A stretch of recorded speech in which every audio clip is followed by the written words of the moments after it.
Sí se ve, doctor. Muy bien.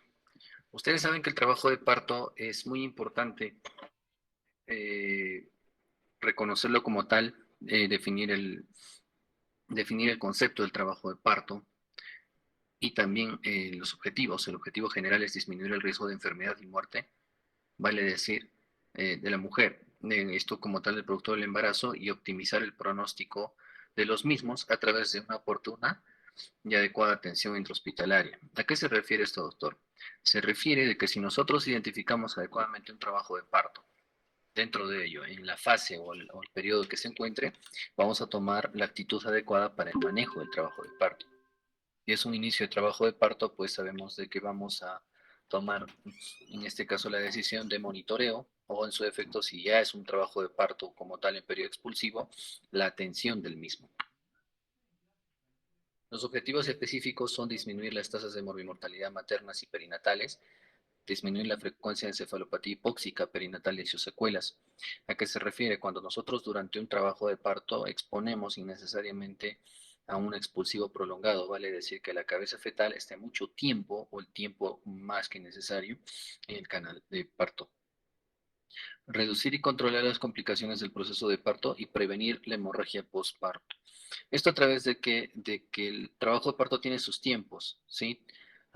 Tiene sus horas de evaluación y para las fases, ¿no? Donde no puede pasarse de este tiempo, ya que si pasara de este tiempo condiciona una fatiga muscular uterina, lo que llamamos al final como hipotonía uterina. El útero no contrae adecuadamente y por ende se predispone a sangrado postparto o hemorragia postparto. Dentro del examen físico, lo importante es la toma de las funciones vitales o signos vitales. Dentro de ello, como les mencionaba, es la frecuencia cardíaca materna. Como límite superior tenemos a la frecuencia cardíaca en 92 latidos por minuto. Si este está en 92 latidos por minuto o más, hablamos de una taquicardia materna. Identificar las causas. Y una frecuencia cardíaca materna se eleva por tres razones principalmente. Uno, dolor. Dos, sangrado. ¿Sí? Y tres, fiebre. Nosotros al reconocer estas tres causas de aumento de la frecuencia cardíaca vamos a poder discriminar el resto de factores o causas que pongan en riesgo a nuestra puérpera. Eso vamos a hablar en puerperio. La revisión completa por síntomas, valoración del estado emocional, valoración obstétrica, la actividad uterina o contracciones, las condiciones del cuello del útero, la posición, situación y estación del feto, los latidos cardiofetales, el tamaño del feto, número de fetos, el estado de las membranas y la pelvimetría, que ya lo sabemos. ¿Sí? Muy bien. Nosotros para hablar del trabajo de parto tenemos que evaluar lo siguiente, la dinámica uterina o el patrón de las contracciones uterinas. La dinámica uterina, en este caso, para hablar del trabajo de parto, hablamos que tenemos que presentar, o la paciente gestante tiene que presentar 3 a 5 contracciones en 10 minutos, 3 a 5 contracciones en 10 minutos, con una duración promedio de 20 a 40 segundos y con una intensidad que se mide subjetivamente en cruces, palpando el abdomen materno, ¿no? Donde vemos que se torna más rígido. ¿Sí? En este caso, si estas contracciones o este patrón es continuo, o sea que hay 3 a 5 contracciones en 10 minutos con estas características, ese es un trabajo de parto. Y si hablamos en la modificación o la dilatación del cuello del útero, hablamos que debe estar incorporado en un 80% y dilatado en por lo menos 2 centímetros. Doctor, ¿y eso cómo se ve? Le vamos a ver más adelante, no se preocupe. Lo que ustedes tienen que saber es que para un trabajo de parto tiene que haber motor, o vale decir, contracciones uterinas. ¿Sí? Y también tenemos un modo de medir las contracciones uterinas por una medida específica, vale decir, de modo más específico, ¿no? Vale decir que se mide las contracciones en milímetros de mercurio, se cuantifica. Y para que hablemos de que una contracción que llega a los 15 milímetros de mercurio a 20, 15 milímetros a 20 milímetros de mercurio, son leves o perceptibles por la madre. Pero cuando llegan a los 30 y 50 ya genera un dolor, ¿no? Que en este caso ya incomoda a la mujer gestante.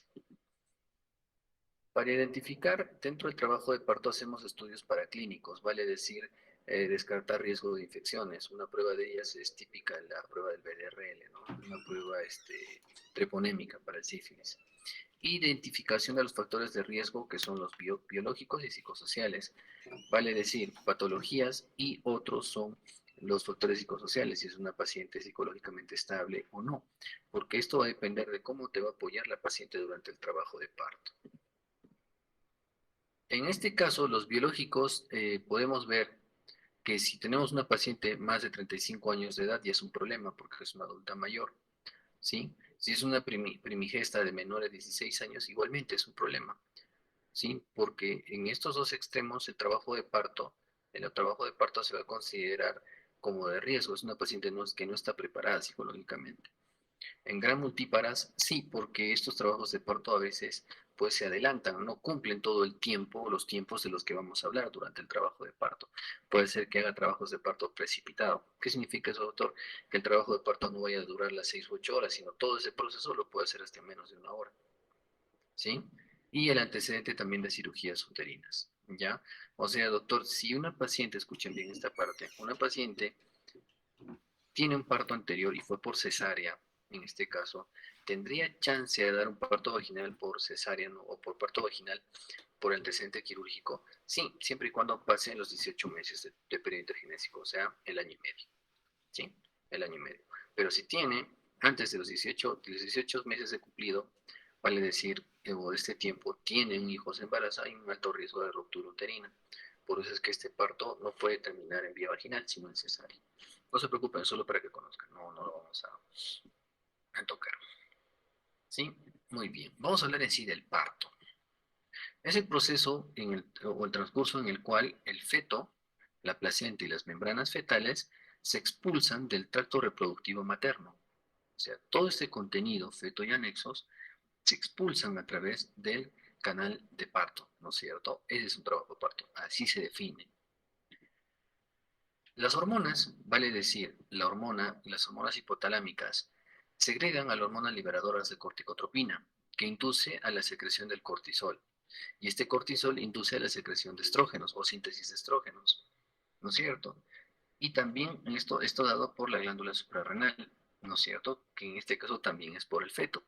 Y esta liberación de cortisol que sintetizan estrógenos nos dan como resultado contracciones peristálticas del músculolisuterino. O sea, es como inicia el trabajo de parto. ¿Sí? El feto a término, tanto al hipotálamo materno, en este caso la glándula suprarrenal fetal, liberan el cortisol, que son sintetizados en estrógenos para producir las contracciones uterinas. ¿Sí? Y estas también inducidas por oxitocina y prostaglandinas. Ya no se olviden, esa es la fisiopatología del trabajo de parto. Los signos de aproximación al parto, ¿cuáles son? El descenso, o sea, la caída del útero más abajo del abdomen, lo que hablamos en un abdomen pendular. La colocación del feto en el estrecho superior de la pelvis, ¿no es cierto? Se va encajando. Y las contracciones, en este caso, que producen el nacimiento del feto del niño, o sea, cuando hablamos de contracciones uterinas hay un aumento de estas, ¿no es cierto? Hay un aumento del patrón de contracciones uterinas que, pues, favorecen a la expulsión del feto. Eliminación del tapón mucoso. Es el mucus o tapón que se formó al comienzo del embarazo en el canal cervical. Este es el cervix, esta es la vagina, y en el canal cervical es el tapón mucoso que se forma, vale decir, esta estructura ¿sí? que se forma para ser expulsado en el inicio del trabajo parto. Y la ruptura o rompimiento de membranas, la salida del líquido amniótico, dependiendo, en este caso, de que si el bebé tiene mucho líquido o es muy grande o en su defecto hay una ruptura de membranas por un proceso infeccioso, en este caso previo al trabajo de parto. ¿Ya? Las fases del parto, por favor, aquí anoten ya para que no se confunda. Las fases del parto son dilatación, expulsión y alumbramiento o fase placentaria. Cada una de estas fases tiene su tiempo y vamos a hablar. Dilatación. La dilatación en este caso dura aproximadamente 12 horas en las primíparas, o sea, en las que tienen su primer bebito, y 7 horas en las multíparas. Se acorta el tiempo. ¿Y esto por qué, doctor? Porque el cérvix se va debilitando, tiende a una mayor cantidad de tejido colágeno, ya que aquí las fibras musculares son en menor cuantía. ¿Ya? Es por esa razón que el número de partos, el trabajo de parto, el periodo de dilatación o la fase de dilatación, pues este se va cortando, ¿ya? La fase de dilatación. El borrado consiste en el acortamiento del cuello del útero. El acortamiento del cuello del útero durante el trabajo de parto, tenemos que en este caso tener claro dos cositas. La dilatación es cuando el cuello del útero empieza a aperturarse y más el borramiento es el acortamiento del cuello del útero. A ver, vamos, ¿se ve esta imagen? Confirmen si se ve la diapositiva, por favor. Sí, doctor, sí se ve. Sí, doctor. Ya. Este es un cervix que en promedio, el cervix normal, la longitud va de 3 a 5 centímetros, la longitud normal. Menos de 3 es corto, más de 5 podría haber, pero lo patológico sería un cuello corto, menos de 3. Entonces, en promedio tiene 3 a 5 centímetros. Cuando hay el trabajo de parto, este, la compresión que existe por la cabeza a este nivel genera una presión donde este cuello se va adelgazando, se va cortando, se va adelgazando hasta ponerse una telita y de ahí recién empieza a dilatar. Entonces, cuando nosotros hablamos de dilatación, tenemos que valorar el acortamiento o borramiento y la dilatación, que es en sí la apertura del cérvix. Entonces, ¿qué te dice acá? El borrado consiste en el acortamiento del cuello del útero. Se inicia con la dilatación del cuello del útero, ¿sí? Aparecen las contracciones regulares y dolorosas en intervalos de 10 minutos. ¿Cuánto era el patrón? ¿Cuántas contracciones en 10 minutos en promedio debo tener para hablar de un trabajo de parto? 20 a 3 40, a doctor. 5 por 10 minutos. 3 a 3 a 5 por 5. 10 minutos. ¿Sí? Donde existe una dilatación pasiva, se dilata de 0 a 3 centímetros. Las contracciones se producen de forma irregular y con una intensidad media. Y cuando existe una ruptura de la bolsa amniótica, hablamos de una dilatación activa. El cuello del útero se dilata de 3 a 10 centímetros y las contracciones serán más frecuentes e intensas. Doctor, no entendemos. Una dilatación pasiva es las contracciones uterinas, o sea, van siendo progresivas, van siendo, en este caso, no aumentan el patrón en cuanto a duración, o sea, por no decir no son más fuertes, ¿ya? Y hacen de que vaya la dilatación progresiva lenta. En cambio, en una activa, esta progresa porque las contracciones son más fuertes e intensas. ¿Pero por qué son intensas y fuertes? Cuando hay ruptura de membranas. Yo cuando rompo las membranas donde está el bebito, en este caso el corion y el amnios, cuando rompo, pues ocurre una respuesta a liberación de prostaglandinas. Y estas prostaglandinas, como ustedes saben, son mediadoras del dolor y también estimulan a las contracciones uterinas. Miren, o sea, lo fisiológico es que el bebé comprime el cuello del útero y al aperturar o al acortar el cuello del útero se liberan ya prostaglandinas. Y cuando se rompen las membranas, la presión con la que baja el bebé es mayor y libera mayor cantidad de prostaglandinas y por ende aumentan las contracciones uterinas. Eso se llama una dilatación activa. Pero en sí la pregunta, ¿cuál sería, doctor? La pregunta en un examen, ¿cuál es? Que la dilatación, ¿cuánto dura en una primípara y cuánto dura en una multípara? O sea, desde 0 a 10. 12 horas, en este caso, en una primípara en promedio es la dilatación de 0 a 10. Hasta 10 centímetros de dilatación en una primi. Y en una multi, 7 horas. Esa sería la pregunta. Pero para que ustedes sepan, tenemos una dilatación pasiva y una activa. ¿Y en qué varía? En que la activa las contracciones son más fuertes y a causa de qué ruptura de membranas. ¿Y eso por qué mayor liberación de prostaglandinas? Lo que nosotros hacemos cuando vemos que la paciente no tiene buenas contracciones, le decimos ya, ¿con cuánto está? Con 4. ¿Desde qué hora? Desde la 1 de la tarde, doctor. ¿Qué horas son 5 de la tarde? Rompe membranas. ¡Pum! Y la paciente está más quejumbrosa porque liberamos más prostaglandinas. Y hay más contracciones en vez de botearla con oxitocina. ¿Sí? Muy bien. Expulsión. La expulsión o la segunda fase del trabajo de parto, ¿sí? Hablamos que tiene una duración promedio de 50 minutos en una primípara y 20 minutos en una multípara. Inicia con el cervix dilatado, o sea, ya está en 10 centímetros, ¿no es cierto?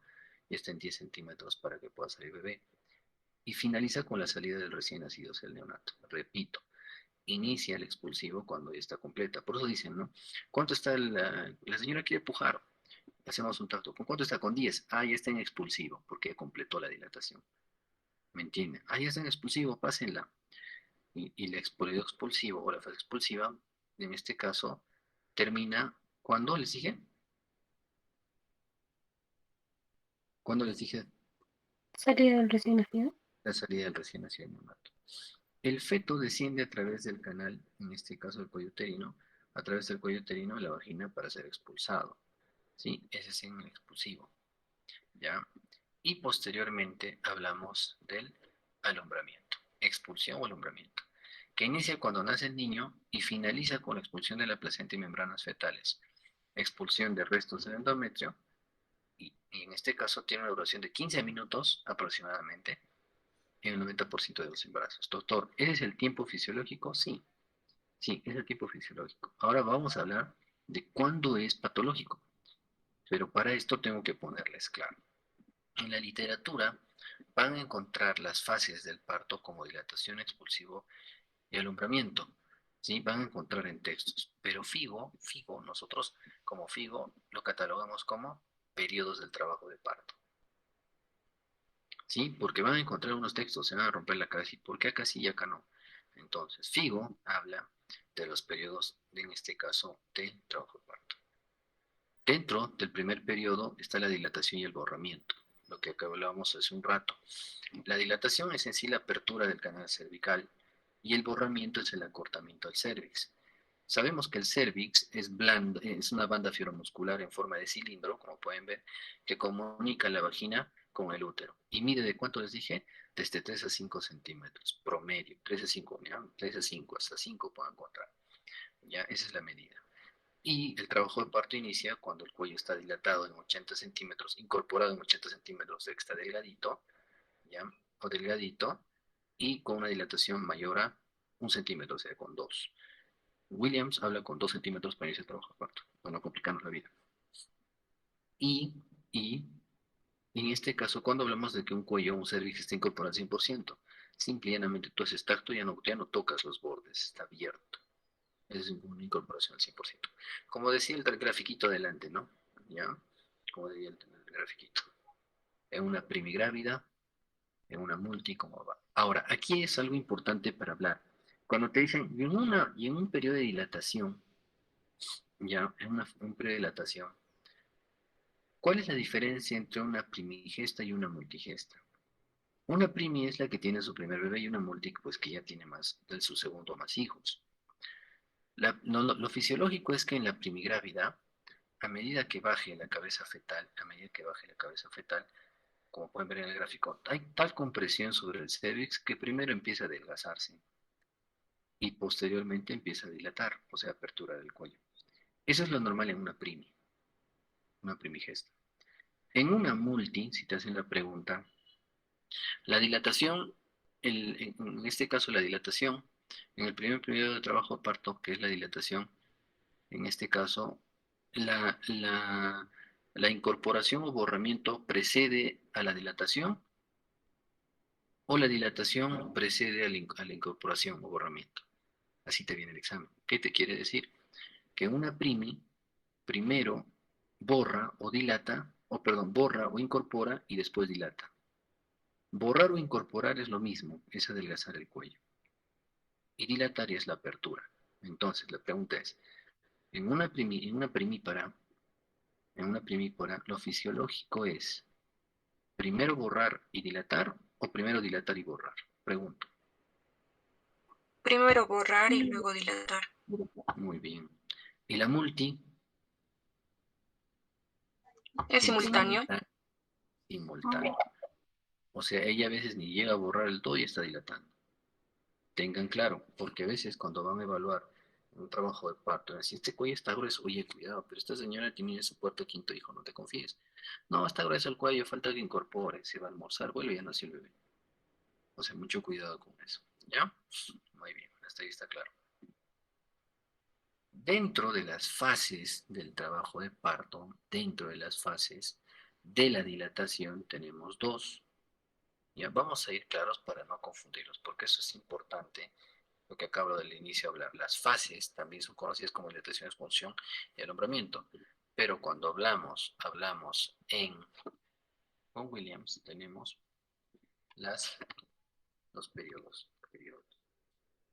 ¿Cuáles son los periodos? Dilatación y borramiento. Dilatación y alumbramiento. Y normalmente los periodos son 3. Doctor, yo he encontrado en un libro una cuarta fase. ¿Ah, sí? Sí, doctor. Y sí, hay algunos libros que hablan de la cuarta fase. ¿Cuál es? Pero en sí manejamos solo estos 3 periodos. ¿Sí? ¿Está claro? Yo les doy esto porque van a encontrar en libros, ahora van a decir, pucha, ¿y esto cómo es? Entonces, para que no se lo queden. Incluso se habla de un cuarto periodo, pero como Figo ya no lo tocamos. Es un capítulo muy aparte. Dentro de los periodos de dilatación, tiene 2 fases. Fase latente y fase activa. ¿Qué se refiere su autor en dilatación? Vamos a hablar. La fase latente, estamos hablando en periodo de dilatación, ¿no? De dilatación, o sea, donde se acorta el cuello y empieza a abrirse. La fase latente es el borramiento del cuello uterino y se produce el ablandamiento y el borramiento total del cilindro, o sea, de este, que constituye el cuello uterino de 0 a 4 centímetros. O sea, cuando dilata desde 0 a 4 centímetros, hablamos de una fase latente. Incluso, para no confundirnos, nos dice de que hasta 3 centímetros o menos de 4 es una fase latente. Donde tú ingresas los dedos al canal vaginal, ingresas los dedos índice y medio, aperturas y calculas al tacto vaginal que estás con 3 de dilatación. Doctor, ¿y cuándo es una fase activa? Cuando al hacer el tacto tienes una apertura mayor a los 4 centímetros, puede ser con 5 o 6. ¿Cuál es la importancia? ¿Cuál es la importancia de la dilatación en el periodo de dilatación y esta fase, la diferencia entre la fase latente y activa?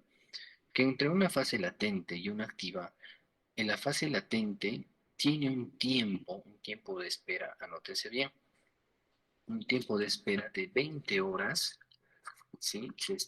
Así lo ponen, ¿no? Desde las 16 hasta las 20 horas, ¿sí? Vamos a anotarles acá ya para que no se olviden. Fase latente, tiene un periodo de latencia, le dice, ¿no? Donde una fase latente, yo puedo tener una paciente con 2, 3 de dilatación, varios días, ¿no? Varias horas. Fase latente va desde las 16 hasta las 20 horas. Donde yo puedo esperar que esta paciente de las 16 a 20 horas en una primi pase a una fase activa.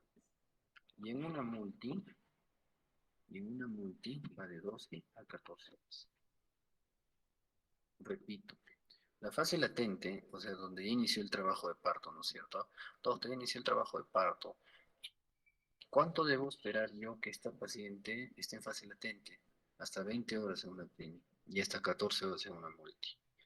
Pero doctor, yo veo de que la paciente tiene buena dinámica y la fase latente transcurre en 3 horitas y 2, 4 horitas y ya pasó activa. Eso es lo ideal. Pero te dan tiempos de espera, lo que hablaba al inicio. Si tú sabes tus tiempos de espera, tus horas límite, no expones innecesariamente a este bebé a más tiempo, a que esté más tiempo en el canal vaginal y en un trabajo de parto para evitar un sufrimiento fetal. Entonces, como sabemos de que en una primi va hasta las 20 horas, yo tengo 20 horas de chance para que avance una fase activa, ¿sí? Y en una multi de 12 a 14 horas. Doctor, ¿qué tan importante es esta fase latente? La siguiente. Si una paciente te viene en trabajo de parto pretérmino, se me ocurre en 33, 34 semanas, en una fase latente las contracciones no son tan continuas o regulares como una activa. Es más, en una fase latente tú puedes hasta tocolizar, que significa disminuir las contracciones o mitigar el trabajo de parto, ¿sí? Con medicación. Útero, en este caso este, cuando hacemos tocólisis, ¿sí? Y la tocólisis, ¿cuál es el plan? Disminuir las contracciones uterinas o hasta incluso evitar el trabajo de parto. ¿Y para qué sirve esto? Nos sirve si tenemos una paciente de 32, 30 semanas, darle chance a que reciba maduración pulmonar, darle betametasona para que vaya madurando el pulmoncito y nos dé chance a que este bebé, en este caso, asimile esa medicación y pues demos mejores condiciones para el parto. Esa es la ventaja y conocer cuándo está en una fase latente. Ahora, pregunto, si yo tengo una paciente con fase latente, ingresó doctor con 3 el día de ayer a las 8 de la mañana. Y hoy día que son las 8 de la mañana, ya pasaron 24 horas y sigue con 3. ¿Eso es normal? Pregunto. Repito la pregunta. 8 de la mañana el día de ayer estaba con 3, una prima que no es un trabajo de parto. Al día de hoy, 8 de la mañana que pasamos la visita, sigue con 13 de dilatación. ¿Es normal? No, No, No, doctor. Ya. Ahora, ¿y cómo se llama eso, doctor? Se llama fase latente prolongada, porque pasó las 20 horas. Y es donde tienes que actuar y decir, ¿por qué no está avanzando? Y ahí analizas. Puede ser una hipodinamia uterina, que significa que hay unas contracciones muy irregulares, o en su defecto hay buenas contracciones, pero este bebé es muy grandote, no tiene buena pelvis y demás, ¿no es cierto? Y todo lo contrario cuando hablamos en una fase activa, cuando va a los 4 centímetros a más. Cuando una paciente llega a 4 centímetros a más, ponemos el caso de esa paciente con amenaza de parto pretérmino en 33 semanas. Hagas lo que hagas, no va a responder a la tocólisis porque ya arrancó. Los 4 centímetros en promedio producen esa misma dilatación produce la mayor producción de prostaglandinas y por ende el trabajo de parto se acelera incluso. Cuando tú la ves en fase activa, una bebé de 32, 30 y 31 semanas y quieren tocolizar, lo más probable es que fracases, porque las contracciones ya son más fuertes, porque está en fase activa, como lo dice el nombre.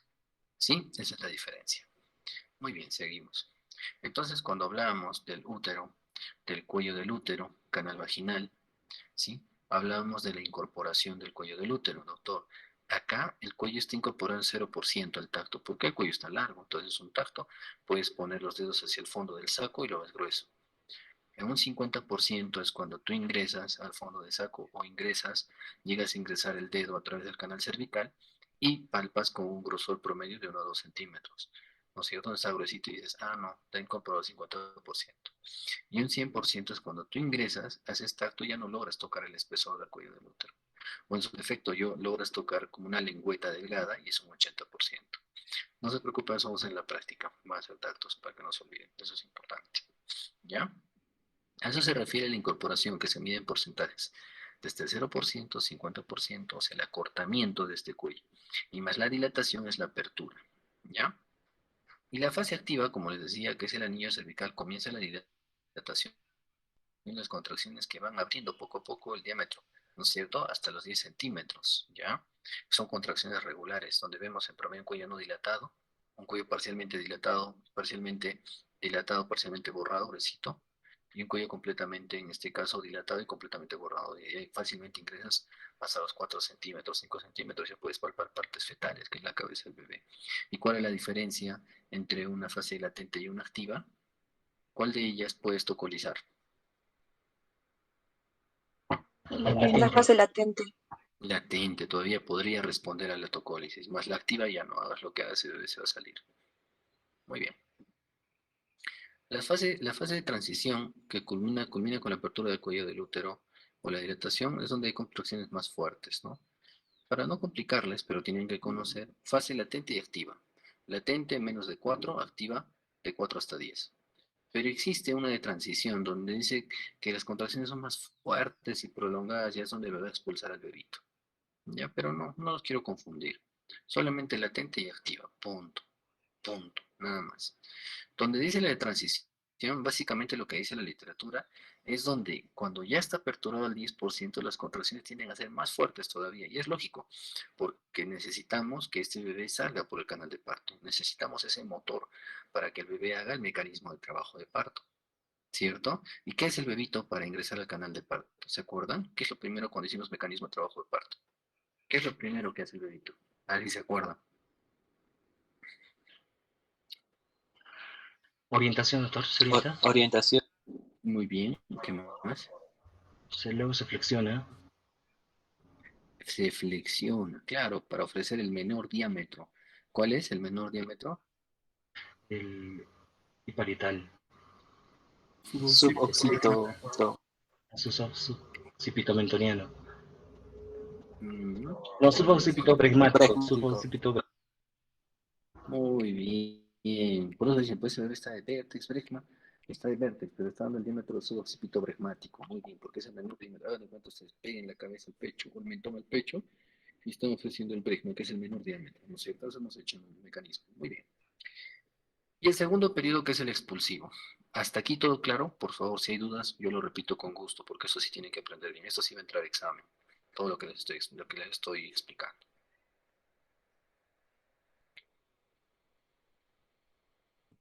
¿Alguna duda hasta aquí? Doctor, disculpe, en las anteriores clases nos mencionó tres periodos que eran o tres fases, era el encajamiento, el descenso y el desprendimiento. Esta parte, ¿en qué periodo estaría? No, ya no me estoy ubicando mucho. En el periodo del trabajo de parto, Sí, ¿a eso doctor, te refieres? sí, doctor. O el trabajo de parto empieza desde qué periodo, considerando el encajamiento, el descenso y el desprendimiento. No, no, no, desde el primero, desde que está la acomodación. Porque mira, si te das cuenta, como vuelvo a mencionar hace un rato, si nosotros respetaríamos lo que es mecanismo de trabajo de parto, tendríamos que respetar al 100%, en este caso, el trabajo de parto.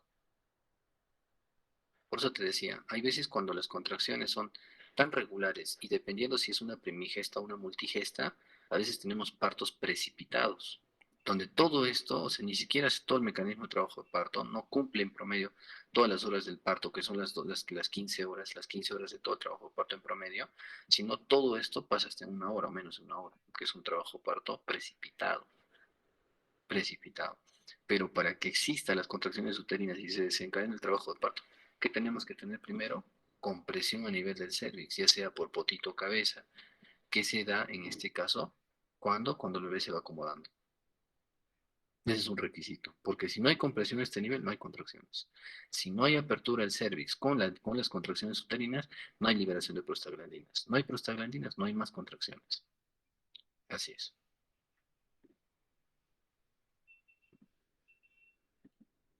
Segundo periodo expulsivo. En el expulsivo hablamos de lo que era el descenso, encajamiento de la presentación, ¿no es cierto? ¿Sí? La expulsión del feto a la cavidad uterina llevando a retracción del útero y disminución de la circulación placentaria y reducción gradual de la oxigenación fetal, lo que hablamos en el expulsivo. El pinzamiento del cordón, mientras las arterias umbilicales se constriñen espontáneamente, la placenta transfiere sangre oxigenada, permitiendo dos hechos importantes: mantener la respiración placentaria y aumentar el volumen sanguíneo, o sea, de sangre a feto. Demorar el pinzamiento del cordón, en este caso, aporta al recién nacido cerca de un 30% adicional de volumen sanguíneo y hasta un 60% más de eritrocitos que al destruirse por hemólisis suplen alrededor de 50 miligramos de hierro a la reserva del niño. Por esta razón es que nosotros debemos hacer el pinzamiento tardío del cordón, hasta el minuto, ¿no es cierto? Por lo menos.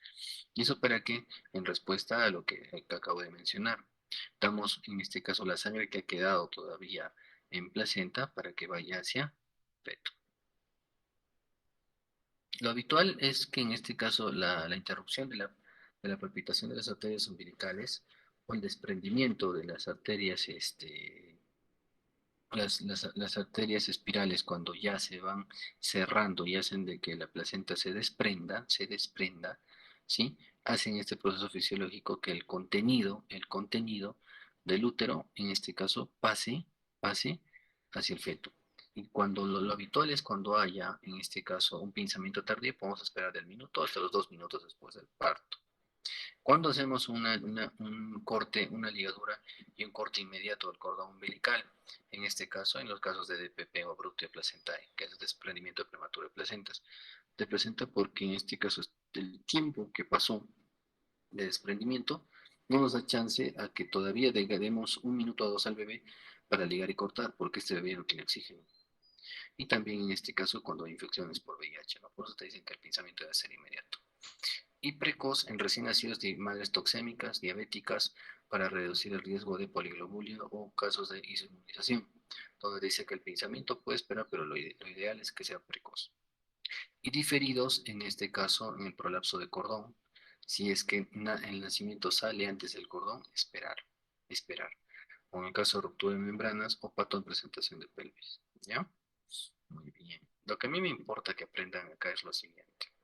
Cuando nos nace el bebé en el expulsivo, el neonato, lo que se debe hacer es en promedio se deja una distancia de 60 centímetros de longitud de cordón para pinzar primero el extremo proximal, ordeñar el cordón hacia el extremo distal y recién hacer el corte. ¿Sí? Recién. No es que yo pinzo y corto. Pues, ¿qué pasa? Lo típico, el error más frecuente. Pinzo acá, pero no ordeñado la sangre. Y la sangre que está acá corta, pum, se contamina. el neonatólogo que recepciona al bebé, o la licenciada que está al lado, el ayudante que corta el cordón o demás. Mucho cuidado con ello, ¿ya? El tercer periodo, en este caso, que es el alumbramiento. El alumbramiento es la expulsión de la placenta y las membranas ovulares que va acompañado de una hemorragia de mediana cantidad que se origina en la herida que deja la placenta sobre el útero al desprenderse. Lo normal, como les decía hace un momento, es que el útero, para que se desprenda de la placenta, tiene que pasar un mecanismo fisiológico interesante. Acá voy a hacer una pausa. Rapidito, ahora van a decir por qué tanto nos habla y nos ha cansado el autor con su con su famosa arteria uterina. Vamos a repasar rapidito. ¿Qué me va a decir acá? Ya este es el útero. Y vamos. La uterina es rama de... Ilíaca Acá interna. viene la hipogástrica. La aorta divide en dos arterias. ¿En cuáles? Vamos. Ilíaca interna y externa. Listo. La ilíaca interna o Hipogástrica. hipogástrica. ¿Da qué rama?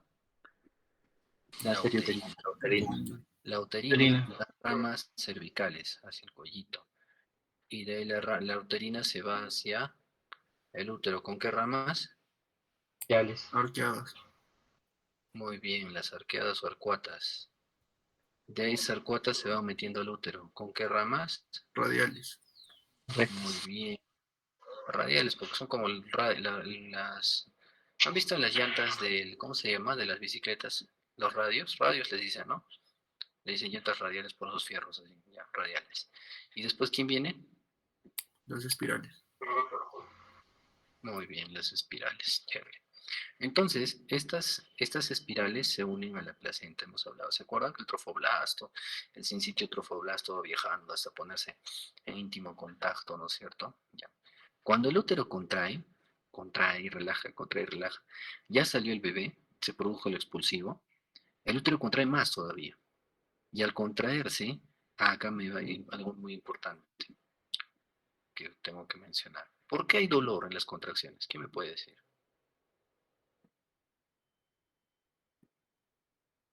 ¿Quién me dice? ¿Quién se gana un punto al examen? ¿Por qué hay dolor?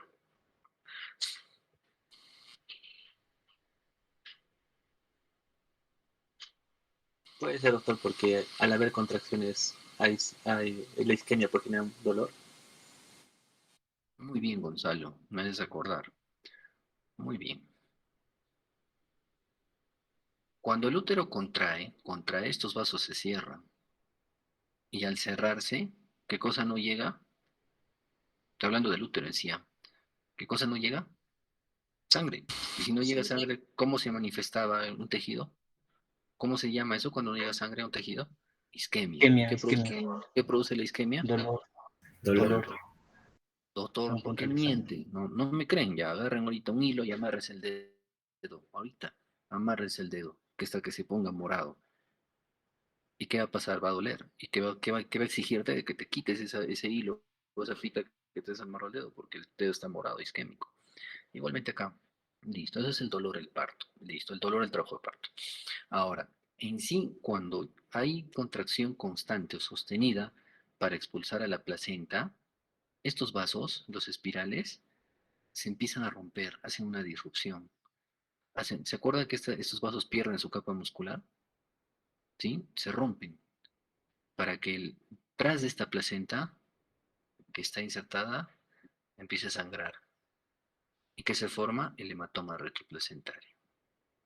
Miren qué chévere, ¿sabes?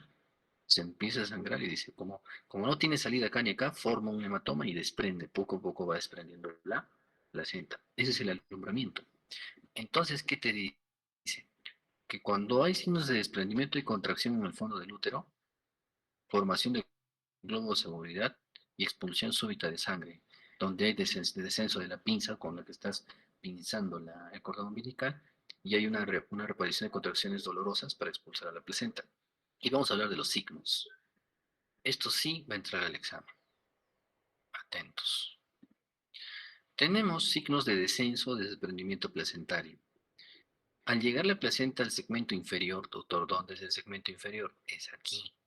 Aquí, donde nosotros, esta es la vejiga, la uretra, vejiga, vagina, recto, segmento primario, segmento secundario. Aquí es cuando nosotros operamos, aquí cortamos. Porque miren acá en el gráfico está delgadito el segmento inferior, por eso cortamos ahí, no sangra cuando hacemos las cesáreas. Entonces, ya, cuando ya llega al segmento inferior, o sea, aquí abajo, miren aquí el gráfico, ya, ya, ¿qué cosa vemos? Que el útero contrae más fuerte, pero tenemos que ver los signos. ¿Qué dicen? Hay una lateralización que dice, cuando desciende el segmento inferior, lo distiende al útero. ¿Por qué? Porque por la formación del coágulo, ¿sí? Del hematoma retoplacentario, que es normal, ¿sí? Y con ello hay el ascenso y lateralización máxima del fondo uterino. ¿Y por qué aumenta el volumen y se lateraliza el útero? Por el coágulo que se forma detrás. Por eso es que cuando sale la placenta, dicen, no está sangrando. Y hay dos tipos de alumbramiento. Y los tipos de alumbramiento que tenemos que ver es de acuerdo a los signos que vamos a ver. Primero tenemos el signo de Alfield. El signo de Alfield es cuando colocamos la pinza, una pinza puede ser una Fesser, una Kocher sobre el cordón umbilical. Y en este caso podremos observar cómo a medida que se produce el descenso placentario, la misma se aleja del lugar primitivo espontáneamente. O sea, ¿qué te dice? Que tú pones tu pinza y cómo me doy cuenta si está descendiendo o no, la pinza también desciende por peso. Ese es el signo de Alfield. ¿Sí? ¿Está claro? Sí, doctor. Sí. Ya. El signo de Kussner es que al sostener con una mano el cordón umbilical y desplazar el hipogástrico en segmento inferior, ¿sí? La tracción es negativo si el cordón umbilical asciende como consecuencia de la maniobra. O sea, tú agarras acá la mano, agarras acá el fondo uterino, acá la pinza, y tú llevas al útero hacia arriba y te tracciona el cordón, es negativo, no se está desprendiendo. Pero en este caso, si el cordón permanece inmóvil, nos indicará que la placenta está descendida. Claro, o sea, tú agarras y llevas el útero hacia arriba, y el cordón no asciende, quiere decir que la placenta está ahí. Probablemente está en canal vaginal. ¿Sí? El signo de Kussner. Tenemos el signo del pescador. El signo del pescador ya también, ¿cuál es? Similar al de Kussner o el de pescador, que cuando tú jalas el útero para arriba, te lleva el cordón para arriba, como un pescador, ¿no? Que te estaría jalando. ¿Ya? Y el signo de Strassmann, que tú cuando presionas el útero, ya encuentras resistencia, es como que presiono y algo me bota, ¿me entienden? Y más todo lo contrario es Strassmann, cuando tú presionas, hay menor resistencia porque solo son coágulos. Y muchas veces en Strassmann es donde sangra más. ¿Y cómo me doy cuenta que es el sangrado del desprendimiento de placenta? Cuando el sangrado es oscuro, porque está tiempo aquí, se va desnaturalizando. Los tipos de alumbramiento son dos, tipo Schultz y tipo Duncan. Doctor, ¿y cuál es la diferencia entre los dos? Cuando se produce el alumbramiento, primero tienen que reconocer la cara materna y fetal. La cara materna está compuesta por lo que es trofoblasto, ¿cierto? Cierto que está. El trofoblasto es el sitio que ha ido convirtiendo todo este tejido para penetrar a nivel de la cavidad uterina hacia la pared endometrial para entrar en contacto. Y vemos los cotiledones, ¿no? Esta es la cara materna. Y la cara fetal, pues compuesta por qué? Corium y amnios, las membranas y el cordón al medio. ¿Sí? Lo mismo que te está dibujando acá. Están los cotiledones y la cara fetal. Porque si tú virtualmente, o sea, haces una reconstrucción mental donde tú armas esta bolsa, ¿quién estaría dentro acá? El bebé. Acá no, pues, porque es la cara materna. Fácil de darse cuenta. Muy bien, hasta ahí estamos bien. En Schultz es donde vamos a ver la cara fetal, esta cara es la que va a salir. ¿Y por qué? Porque lógica nomás, vamos a ver acá, es donde a veces se confunde. Si yo veo acá, esta es la cara materna, ¿sí? Esta es la cara materna. Y esta de acá es la cara fetal porque el cordón está dentro. Si este es el coágulo, ¿qué cara va a salir al parto? ¿Qué cara placentaria es la que va a salir al canal vaginal? Pregunto yo. La fetal. La Fetal. fetal, porque es la que está. Y más todo lo contrario, si el desprendimiento es lateral, la primera que va a salir es la materna, cuando se desprenden los laterales y no del fondo. o del fondo. Tipos de desprendimiento, Schultz y Duncan. Entonces, Schultz es la más frecuente, ¿sí? Donde vemos la cara fetal, es la más frecuente. ¿Y por qué es más, y por qué se alegra, ¿no? El personal que tiene parto cuando es un Schultz? Porque a medida que se forma el hematoma retroplacentario, desprende simétricamente, ¿sí? Armónicamente, todas las membranas y sale la placenta completita. Pero cuando es un Duncan, sale solo de un costado y más del otro costado no hay una fuerza que desprende esas membranas. Por eso a veces hay que traccionar y muchas veces quedan restos de membranas. ¿Sí? La diferencia entre Duncan y Schultz. Schultz, cara fetal, es la que generalmente es la más frecuente y la más adecuada porque da menos riesgo de restos placentarios. Y en este caso, Duncan es la que presenta la cara materna. ¿Está claro? ¿Sí, doctores? Sí, doctor. ¿Puede repetir, doctor, por favor? Claro que sí. Repitiendo, digo de que existen dos caras placentarias, cara materna y cara fetal. ¿Sí? Acá arriba está la cara fetal. En el alumbramiento hay dos tipos de alumbramiento, que son en modalidad Duncan y en modalidad Schultz. Schultz es cuando el hematoma retroplacentario, ¿no es cierto?, como en el dibujo, ejerce una presión, ¿sí?, desprendiendo la cara materna y exponiendo a la cara fetal. Esta es la cara fetal, ¿no es cierto?, que está saliendo con el cordón. Y es la más adecuada y más frecuente porque ayuda a que se desprenda placenta y membranas simultáneamente. Pero en un Duncan es todo lo contrario, o sea, es cuando el desprendimiento, ¿dónde está mi grafiquito que dice por acá? En un Duncan es todo lo contrario, miren, vamos a hacer un uterito acá, chévere, acá está cervix, acá está la cavidad uterina, y acá está nuestra placenta. Yo voy a graficar y ustedes me van a decir qué modalidades, ya, esta es la placenta, y ya, acá está la placentita, y su cordón. Y el hematoma se formó aquí, ¿sí? Muy bien. Y aquí un útero,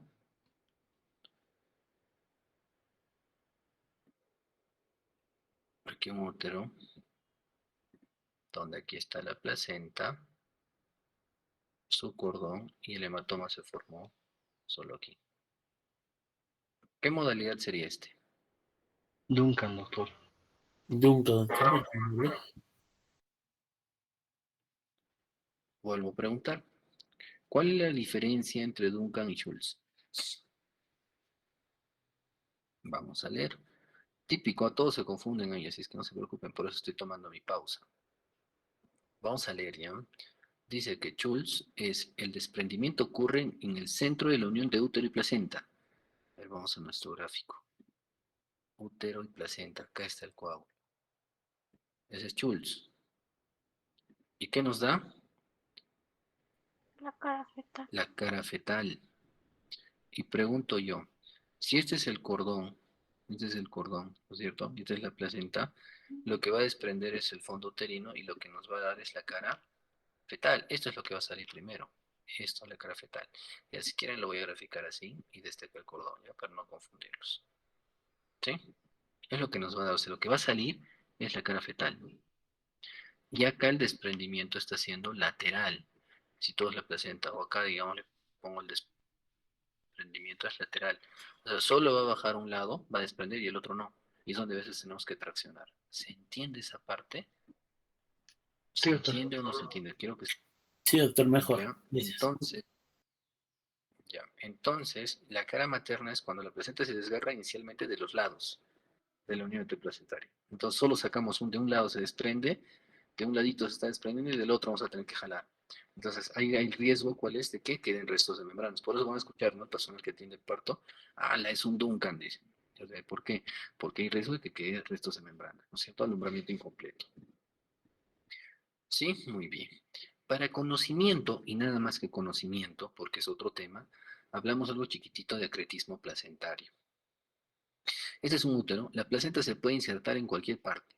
Fúndica, lateral, anterior, posterior y demás. Pero hay un vicio donde la placenta no se limita a la pared endometrial, se mete más allá.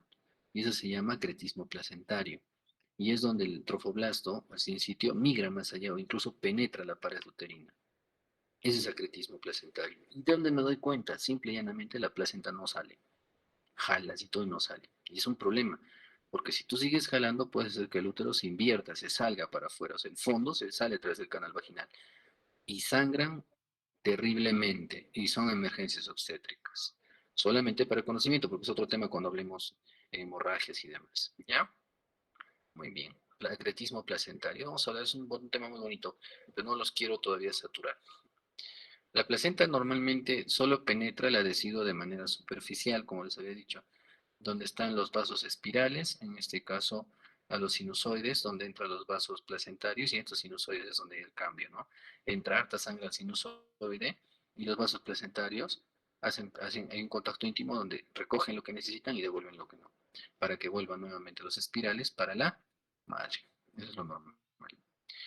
Normalmente en el parto, ese es otro tema que también va a entrar al examen. Durante el trabajo de parto, nosotros normalmente cuando hablamos del mecanismo de trabajo de parto, ¿se acuerdan que durante el final del mecanismo de trabajo de parto, donde había una reconstitución y una extensión de cabecita, que les dije que hay un movimiento de cornaje, ¿se acuerdan? Como si el bebito quisiera cornear y sale el mentón, y donde teníamos que agarrar la cabecita y evitar que hagan ese movimiento, y ahí es donde ocurren los desgarros vaginales. Por esa razón, en el trabajo de parto tenemos que hacer episiotomías o cortes. Aquí lo he hecho simple y bien bonito para ustedes. La episiotomía tiene el fin, en este caso, de evitar estos desgarros. Los desgarros más terribles son los mediales, porque estos van incluso hasta la región anal, y esos desgarros pueden lesionar mucosa o ano. ¿Ya? Eso es lo que hay que tener cuidado. Y existe una clasificación para estos desgarros.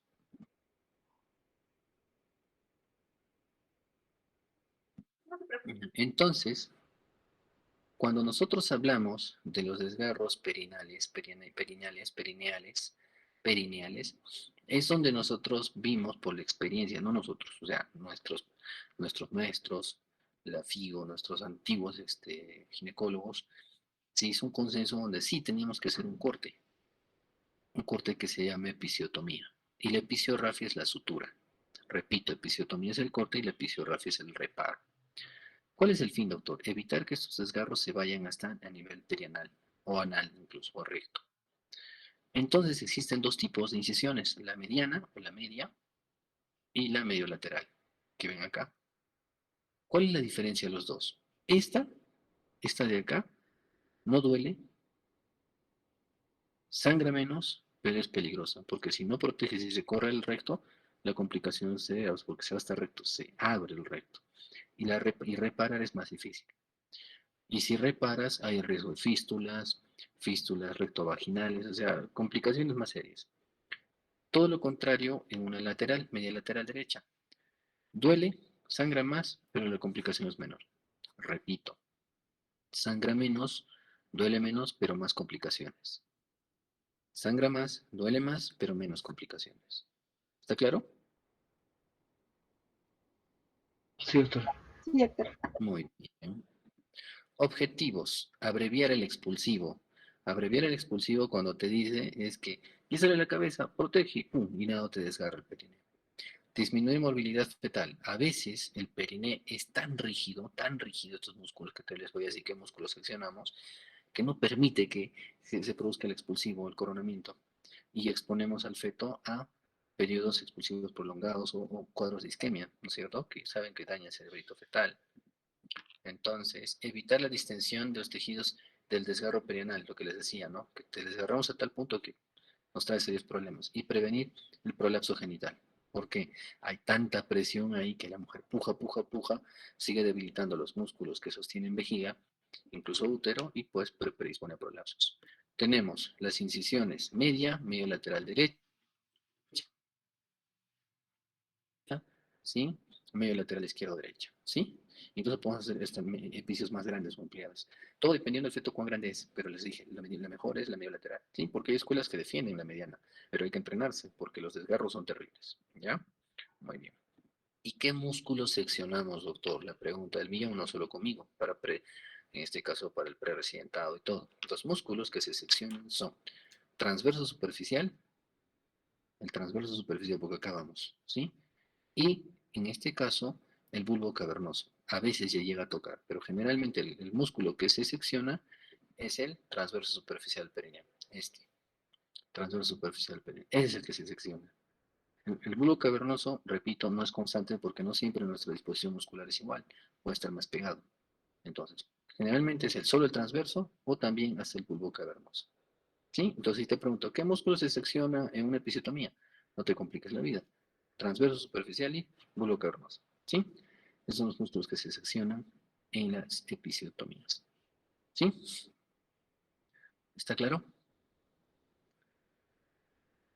Sí, doctor. Sí, doctor. Muy bien.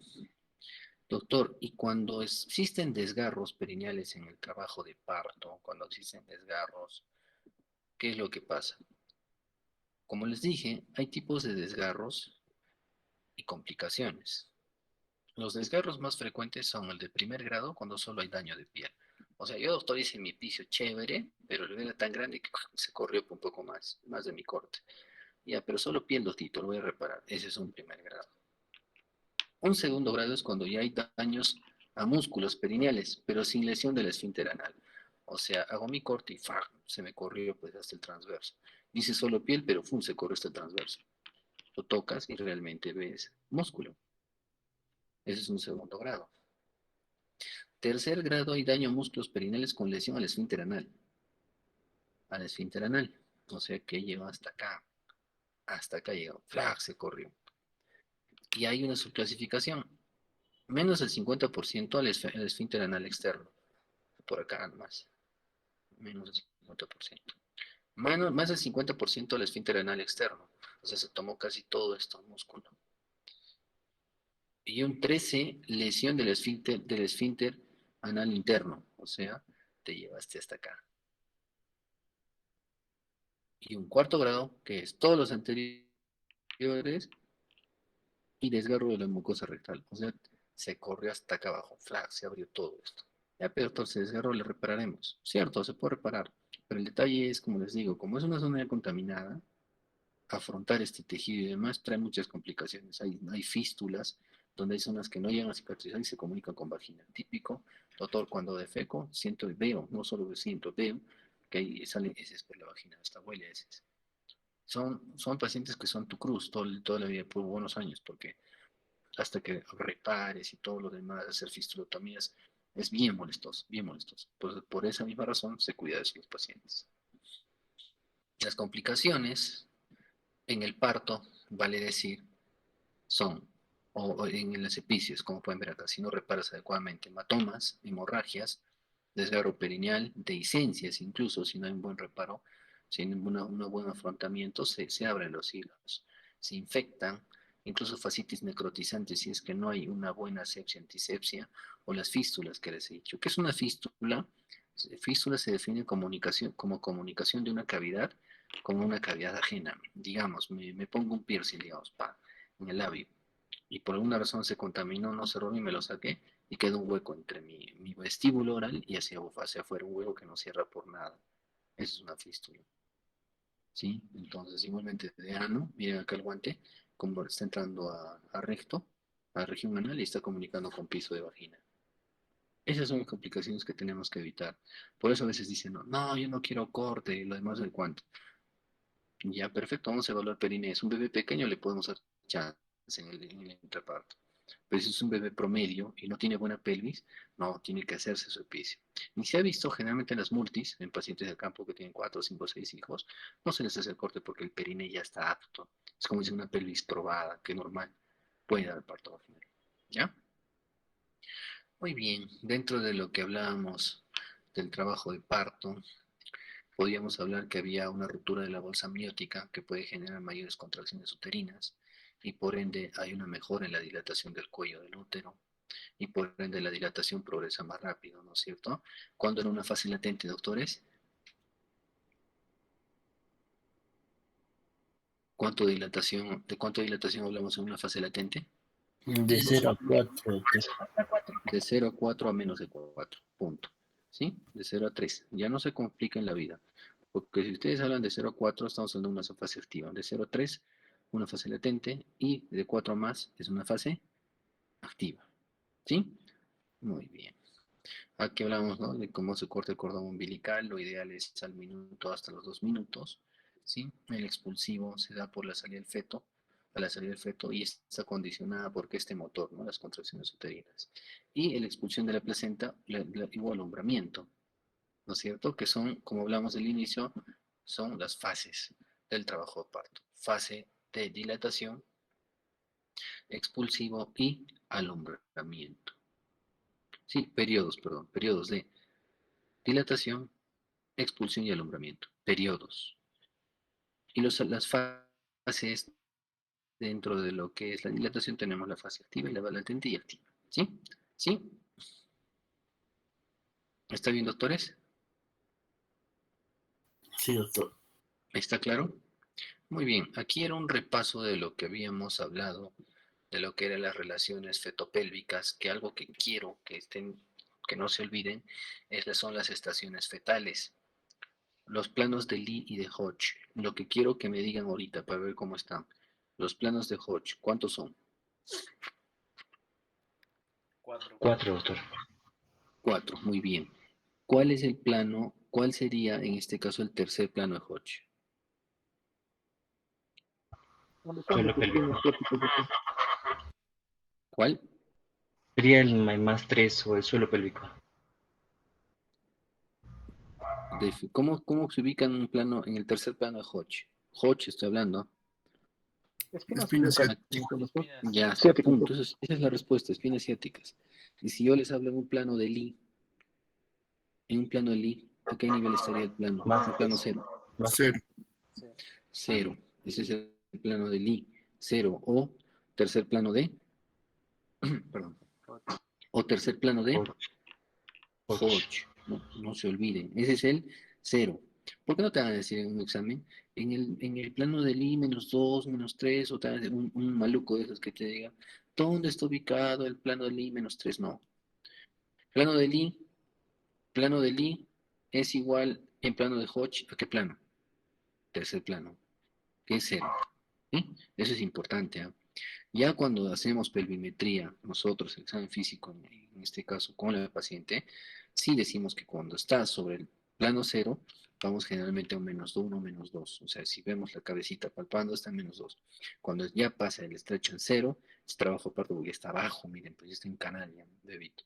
Cuando te dicen un tacto, pues, oye, está en 0, ya está ahícito el bebé, en trabajo de parto. No se olviden, ¿no?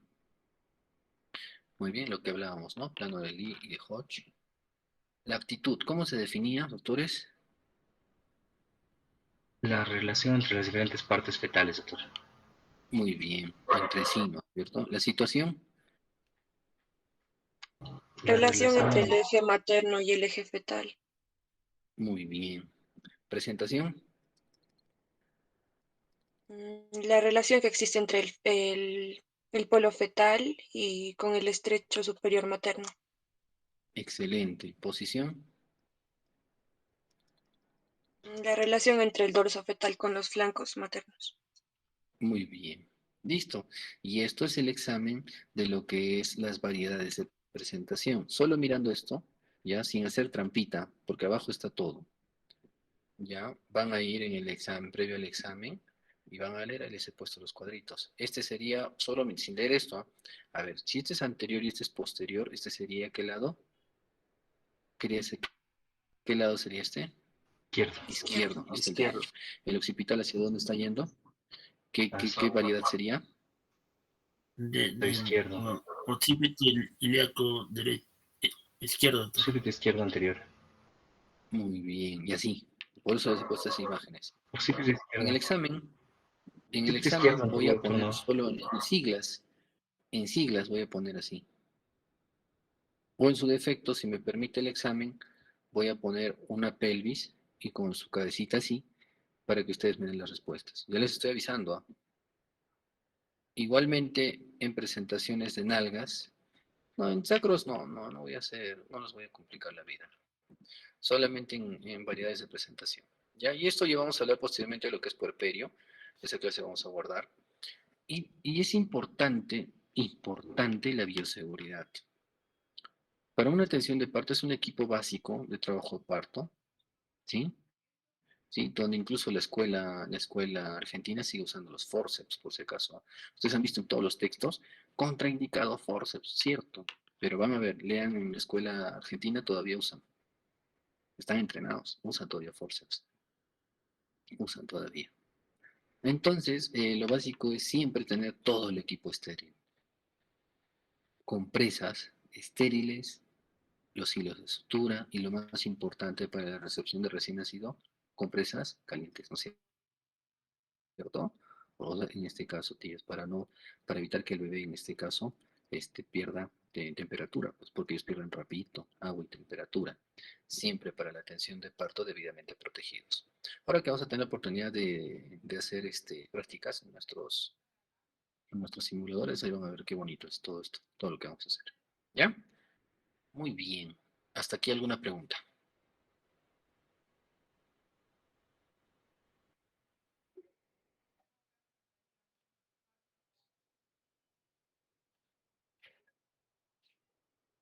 Voy a darles un break de 5 minutitos. Vamos a continuar con parto podálico. ¿Ya? Tenemos un break de 5. Ok, Doctor, doctor. gracias.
Muy bien, continuando con las clases, pasamos a lo que es parto podálico.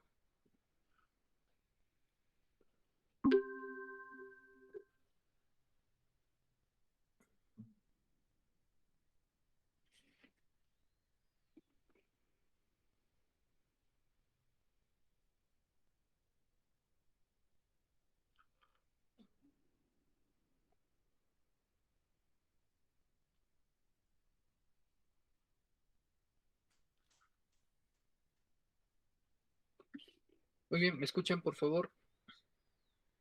Sí, doctor, sí se escucha. Genial. Entonces voy a empezar a compartir la pantalla.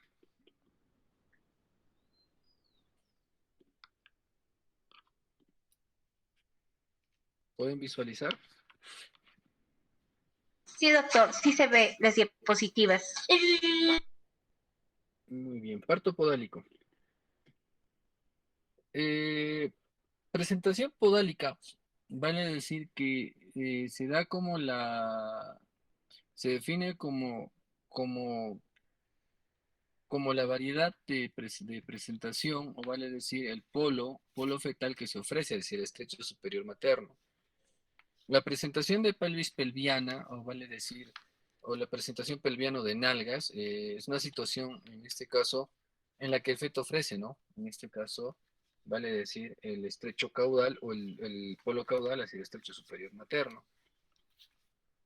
Las variedades que tienen que saber ustedes cuando hablen en un examen es los tipos, o las variedades que son la de nalgas francas, ¿sí? Donde solo vemos nalgas, o sea, al palpar al tacto vaginal, podemos incluso palpar fácilmente el ano fetal, el anito fetal. Y si es que las membranas están rotas, incluso hasta podemos evidenciar directamente el meconio. Las nalgas incompletas, que se habla en este caso cuando estamos con la presencia de un piecito, o nalgas completas con en este caso, los dos miembros inferiores flexionados, que pues nos permita tocar ambos tobillos. Repito, nalgas francas, nalgas incompletas cuando hay un miembro inferior expuesto y nalgas completas cuando están ambos miembros inferiores flexionados. La podálica en nalgas francas, ¿no es cierto? Como podemos ver, al tacto vaginal podríamos evidenciar fácilmente incluso hasta los genitales fetales. En una podálica incompleta es donde nosotros podemos palpar fácilmente un miembro inferior y en las podálicas completas ambos miembros inferiores. Se da un 3 a 4% del total de partos, o sea, esa es su incidencia, y 25 a 30% antes de las 28 semanas, y 7% a las 32. Doctor, pero si es antes de las 28 semanas, ¿yo puedo catalogarlo como un feto podálico? Sí. Y doctor, y si hablo de las 28 semanas, ¿se estaría considerando para un parto por cesárea? ¿Qué opinan ustedes? Si yo tengo una ecografía donde les mando feto en podálico derecho para 28 semanas, ¿qué le dirían a la mamá? ¿Que va a ser cesárea? Pues no, porque sabemos que el feto tiene todo el derecho de moverse por la cantidad de líquido amniótico que tenga. Ahora, salvo el caso que sea un oligohidramnio severo, no tenga mayor espacio y demás, pues lo más probable es que no pueda acomodarse, ¿no? Pues no pueda variar su presentación o su situación. Sin embargo, para 28 semanas es muy pronto para hablar de un feto podálico, me refiero en el contexto de considerar una cesárea. Pues sabemos que un feto puede movilizarse hasta las 35 o 36 semanas porque tiene de alguna manera líquido y todavía que le permite movilizarse. Entonces, mucho cuidado con ese punto. Si te ponen un examen feto en podálico de 28 semanas, no es cesárea. ¿Sí? En este caso, el bebito todavía tiene chance de voltearse. Pero, si te dicen es un feto en podálico 28 semanas, ruptura prematura en membranas con dilatación de 5 centímetros, pues difícil que se voltee, ¿no? Porque está en trabajo de parto y en fase activa todavía. Y el 7% que te dice que todavía es a las 32 semanas, pero repito, que todavía pueden acomodarse. Mayor mortalidad que en la presentación cefálica y el punto de reparo es el sacro. ¿Ya? Muy bien. La etiología es un fallo en la versión espontánea. La versión, existen dos tipos de versiones, externa e interna. Doctor, ¿cómo se come eso? Si nosotros miramos al feto en el sentido de las agujas del reloj, acá tenemos las horas 12, 3, 6 y 9. Igual que en la rotación, en el mecanismo de trabajo de parto, una rotación interna, ¿cuánto era, doctores? Que se refería a que era antihorario, ¿no es cierto? Antihorario, interna. Y una rotación externa en sentido horario. Entonces, ¿qué te dice acá? Que hay un vicio en lo que es la versión espontánea. O sea, las versiones, acá no hablamos de rotaciones, sino de versiones. Versión interna es que el bebito lleve el potito hacia arriba, pero en sentido antihorario. Y una versión externa es que lleva el potito en sentido horario, en agujas de reloj, hacia arriba. ¿Sí? ¿Está claro esa parte? ¿Está clara esa parte, doctores? ¿Puede repetir, doctor, por favor? Claro que sí. Si este es el fetito, en la barriguita de la mamá, esta es la pelvis, ponemos en horas del reloj las 12, las 3, las 6 y las 9. Hago esto imaginariamente, ¿para qué? Si este bebito se rota o se lleva el potito, en este sentido que estoy dibujando, hacia el polo superior, o sea, y la cabeza abajo, estaría haciendo una versión interna. ¿Por qué está yendo en contra de las agujas del reloj? Y una versión externa, todo lo contrario, que esta cabecita baje, pero en sentido horario, porque está yendo hacia abajo. En este caso no se denomina rotación, sino versión. Versión interna, externa, versión. Y la versión espontánea se da desde las 28 a las 33 semanas. Por eso les decía que estos bebitos todavía se pueden mover, incluso hasta las 36. No hay que le digan 30 semanas, está de poto, cesárea, no se va a mover, mentira. Puede moverse todavía ese bebito. ¿Ya? Muy bien. El cambio de la forma del útero, que puede ir de esférica, piriforme o ovoide. Y también tener en cuenta que el líquido amniótico puede ir disminuyendo hasta las 31 a 32 semanas. Y como les decía hace un momento, si hay poco líquido, pues obviamente no se va a poder acomodar. Es como que ustedes los meten en un saquillo o en una bolsa con agua y les diga, pues movilícense, ¿no? Y si hay buena cantidad de agua, van a poder moverse dentro del saco ese. Pero si no hay agua, van a estar ahí en una sola posición. ¿Ya? A eso me refiero. La etiología, dentro de ello, el parto pretérmino es el factor más influyente. Porque les decía, si se adelanta un parto, promedio en 28 o 30 semanas, ¿sí? Lo más probable es que este bebé exista un más riesgo en que el polo caudal o fetal o podálico esté hacia el estrecho superior de pelvis, por si acaso. ¿Sí? Entonces es un factor predisponente. Y ahora, y por último, si es un parto pretérmino de 30 semanas, 28 semanas y está de poto o está en podálico, difícilmente o casi imposible va a ser que hagas una versión o puedas mover la cabeza o invertir esa presentación. ¿Sí? Podálicas antes de las 28 semanas y menos del 5% a término. Factores fetales, malformaciones, como son anencefalia, fetos sin formación de calota craneana, hidrocefalia, cabeza grande, Potter. El síndrome de Potter es una alteración donde hay malformaciones tanto faciales, cardíacas o hasta renales en un feto. Las trisomías 13, 18, 21, donde hay displasias, ¿no? Displasias óseas, malformaciones óseas, que también predisponen. Y embarazos múltiples, claro que sí, porque puede ser que uno esté de cabeza y el otro de potito. Entonces, eso es lo que hay que ver, ¿no? En cuanto a los factores ovulares, básicamente está el oligohidramnios, también la placenta previa, porque a veces no deja que el bebé acomode la cabeza en la parte del estrecho superior, sino más todo lo contrario, pues está en posición podálica. Y también el cordón corto, hidramnio, si es que hay un exceso de líquido, donde el bebé está en constante movimiento, y si es que arranca o inicia un trabajo de parto, pues para mala suerte el potito está en el estrecho superior. Los factores maternos están en la paridad, algo más frecuente que en primípares que en multípares el número de hijos, ¿sí? Y malformaciones uterinas, como son los miomas, los fibromas. Los fibromas o miomas, pues también alteran, en este caso si son fúndicos o laterales, la acomodación del bebito, que puede predisponer a fetos podálicos, ¿ya? No se olviden, vuelvo a leer, los factores, ¿cuáles son? Partos pretérmino, malformaciones como pueden ser anencefalia, hidrocefalia, placenta previa, placenta en este caso podría ser en cuerpo uterino, oligohidramnios, polidramnios, cordón corto o el número de hijos o malformaciones uterinas o miomas básicamente. ¿Ya? Muy bien. El diagnóstico, ¿cómo se da? Puede ser por ultrasonido o puede ser al examen obstétrico abdominal. ¿Qué examen nos permite a nosotros determinar la presentación, situación, posición fetal?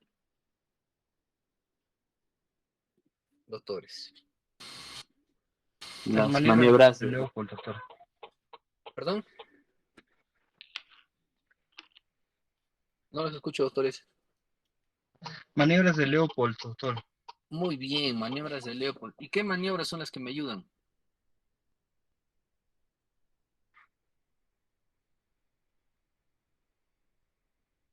La uno, doctor, que es situación y presentación. Mm, ¿Alguien más?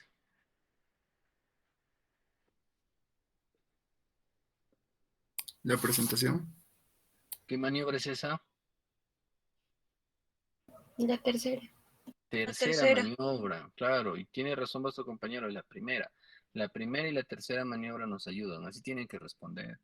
No la 1, la 3 no. La primera maniobra que nos permite determinar la situación, perfecto. Ahora, ya sé que esta es situación longitudinal, pero ¿qué presentación? ¿Podálica o cefálica? Entonces la tercera maniobra. ¿Ya? Muy bien. Y también el tacto vaginal tiene mucho que ver, porque a medida que vas adiestrando manos, vas adiestrando dedos, puedes determinar. Muchas veces se han equivocado donde ellos dicen, estoy palpando boquita, llego a meter mi dedo a su boquita y están en ano. O creo que le he metido mi dedo a su ojo y era ano. Estoy tocando la punta de la nariz y era coxis, es sacro, ¿me entienden? Por eso es que hay que estar la mano. Y ahora que tenemos un aporte importantísimo al estudio de apoyo diagnóstico, que es el ultrasonido, ¿no?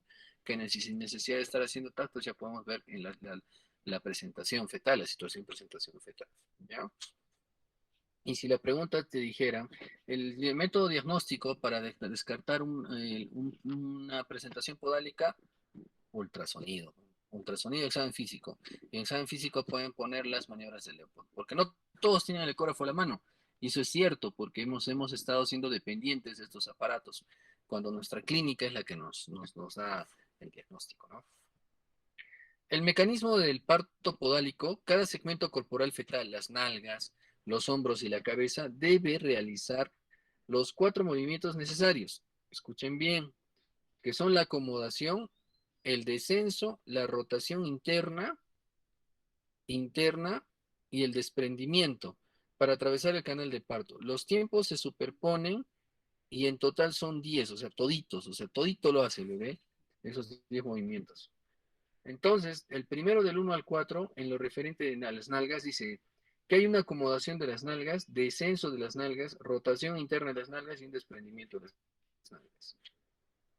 Del 5 al 6, rotación externa de nalgas y acomodación de los hombros y descenso de los hombros. Y del 7 al 10, en lo referente a los hombros, hay una acomodación del estrecho inferior de los hombros y acomodación del estrecho superior de la cabeza.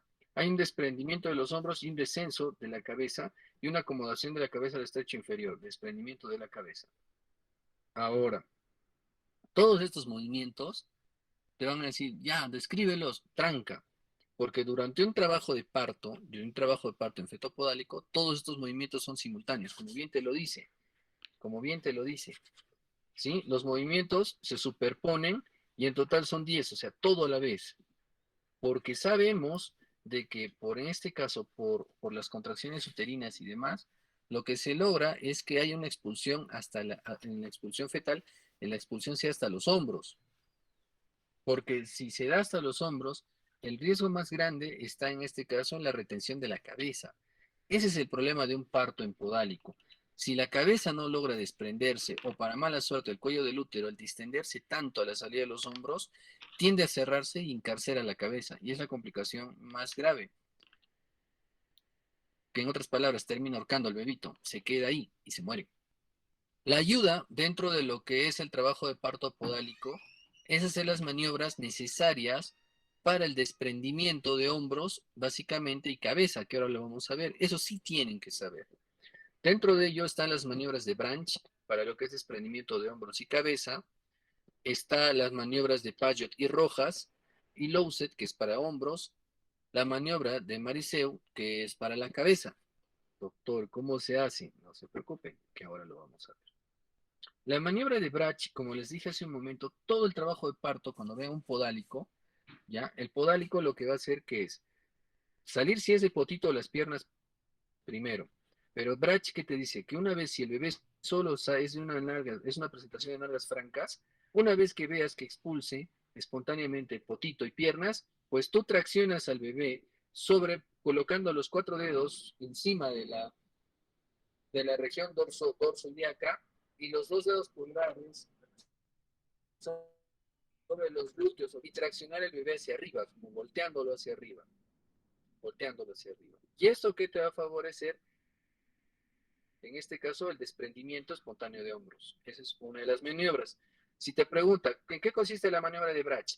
Se colocan las manos, en este caso, de las manos queden sobre el dorso fetal, y los dedos pulgares sobre los muslos.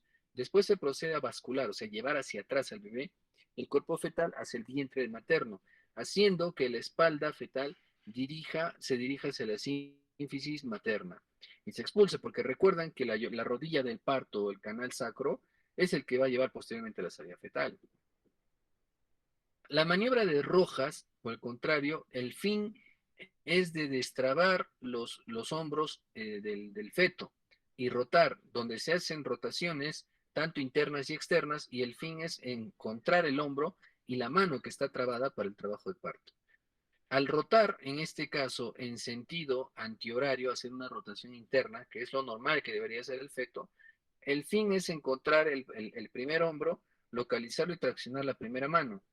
Y posteriormente hacer todo lo contrario, una tracción externa, una rotación externa para ubicar el otro hombro y sacar el brazo. Repito, Rojas tiene por fin destrabar los hombros del feto, donde el fin de este es destrabar primer hombro rotando con una rotación interna y destrabar el segundo hombro con una rotación externa.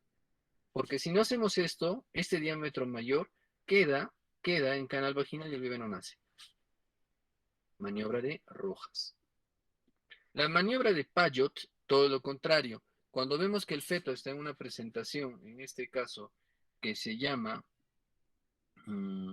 es una presentación compuesta que tiene las manitos a la cabeza y demás, pues el fin es encontrar este extremo, ya sea cabeza o mano, y traccionarlo para ayudar a salida del canal de parto. Ya la maniobra de Payot. La maniobra de Mariseu es para ayudar, en este caso, a desprender la cabeza, que consiste que una vez que se expulse miembros inferiores, hombros, pues poner la mano alrededor del cuello, entre el dedo índice medio, o ya sea medio y anular, ¿sí? Hacia los hombros, y la otra mano hacia el pecho, y poner, en este caso, el dedo medio en la boca. ¿Para hacer qué? Que este bebé flexione al máximo la cabeza, o sea, pegue el mentón al pecho, y ofrezca el menor diámetro en el canal de parto. Y así puede expulsar recién la cabeza, porque pasa que este bebé no hace el movimiento de flexión, está extendido y por ende ofrece el diámetro mayor y no desciende. Ese es el fin de la maniobra de Mariseu. Y por último, en este caso, las maniobras con los forceps, que repito, lo tiene la escuela argentina todavía, que el fin es el mismo, localizar en este caso el forceps sobre los parietales y forzar en este caso a una flexión, para en este caso disminuir el diámetro mayor, para la expulsión del feto, y siempre basculando hacia atrás. Doctor, nos hemos perdido, no se preocupen. La maniobra de Brach, ¿cuál es el fin? Desprendimiento de hombros. Como pueden ver en el gráfico, se tracciona hacia atrás el bebé y espontáneamente salen los brazos. Ese es Brach. Maniobra de Rojas es la liberación de los hombros también, en la cual primero hacemos una rotación interna antihoraria para identificar el primer hombro y sacar el primer brazo, y la maniobra de rotación externa para liberar el segundo hombro. ¿Sí? Muy bien.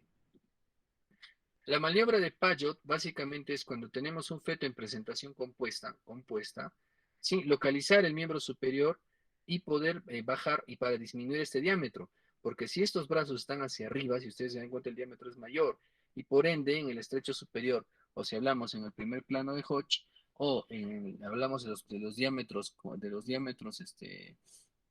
el diámetro anatómico del estrecho superior, pues no permite la salida de este feto si no disminuimos ese diámetro.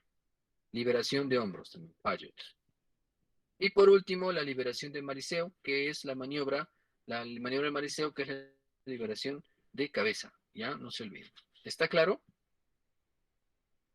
¿Está claro, doctores? Doctores, ¿están en línea? Doctor. Sí, doctor, estamos acá. Sí, doctor. Muy bien, ahora veamos a lo real. Cuando hay una dilatación vaginal y nosotros vemos, determinamos que es un feto empodálico, en expulsivo estoy hablando, en expulsivo, ya no hay más que hacer, esperar. Porque si tú vas a entrar a operar a un podálico en expulsivo, te complicas la vida. Haces una incisión, en este caso segmentaria, y pretendes sacar al bebito y regresarlo. Primero que tu incisión puedes ampliarla y desgarrar paredes laterales de útero, y eso sí te trae unas grandes hemorragias. Segundo, que regresar a un bebé del medio, de este medio hacia adentro es directamente llevar infecciones a útero. O sea, esa paciente después del parto se va a complicar. Lo más probable es que haga infecciones uterinas o hasta riesgos de endometritis. Entonces, si el feto ya está en expulsivo, repito, está en expulsivo, ya pues esperar y en este caso asistir al parto. Acá podemos ver que está coronando el extremo caudal fetal, donde podemos ver que espontáneamente sale el potito, porque es equimótico, y los piecitos que están extendidos hacia el pecho salen y flexionan. Entonces lo que está haciendo acá es flexionar los pies y colocarlo encima. No está traccionando, por si acaso, no se tracciona. Y van a ver en la escuela, van a ver en el residentado, en el internado, dicen, no toques, mira, porque ese bebé va a hacer solito sus movimientos. ¿Cuáles eran? Los de acomodación, descenso, rotación interna, todito lo va a hacer, pero no vas a mirar y cantar cada tiempo, porque todos son simultáneos, ¿me entienden? Ya, pero para que tengan la idea, la rotación interna es que si el bebé está mirando a este lado el bebé va a salir, en este caso, mirando hacia abajo, igual que, ¿se acuerdan? Que en el parto vaginal, en el parto ectóxico.